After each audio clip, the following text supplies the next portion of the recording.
बिस्मिल्लाहिर्रहमानिर्रहीम। अस्सलाम वालेकुम डियर स्टूडेंट्स, उम्मीद करती हूँ आप सब खैरियत से होंगे। किंगवे ग्रुप ऑफ स्कूल्स की तरफ से हम आपको ऑनलाइन लेक्चर्स भेज रहे हैं, जिसमें जमात हफ्तम की जोग्राफिया को हम पढ़ रहे हैं। राउंड 5 का काम हमारे पास है। बाब नंबर 1 हम पढ़ रहे हैं, जो कि हमारे पास है ज़मीन की तबी हालत, जिसमें हमने ज़मीन की साख्त के बारे में बहुत कुछ पढ़ा है। आज का जो हमारा काम है वो हम तफसीली सवालात और उनके जवाबात को हम देखेंगे। तो आपको जो डायरी दी गई है उसमें आपको पहला सवाल दिया गया आतिशफ़िशा अमल और उसके असरात का तज्ज़िया करना है, और हमने उसकी इकसाम बतानी है। तो आतिशफ़िशा जो है ये हम ज़मीन से जब गर्म से अलमादा निकलता है तो उसको हम कहते हैं आतिशफ़िशानी का अमल।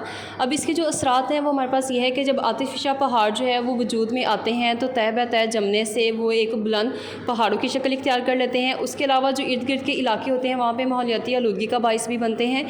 उसके अलावा जब लावा जो है वो ज़मीन से बाहर निकलता है तो एक धमाके की सूरत में फटता है, जिससे बहुत ज़्यादा आसपास के इलाकों में जानी नुकसान भी हो सकता है। नेक्स्ट इसकी इकसाम है। सबसे पहले है ज़िंदा आतिशफ़िशा, जो कि हर साल उसमें आतिशफ़िशानी का अमल जो है वो जारी रहता है। खफ्ता आतिशफ़िशा, जिसमें बहुत अरसे से नहीं आतिशफ़िशानी का अमल हो रहा होता, लेकिन कभी भी किसी भी टाइम हो सकता है और ये ख़तरनाक होते हैं।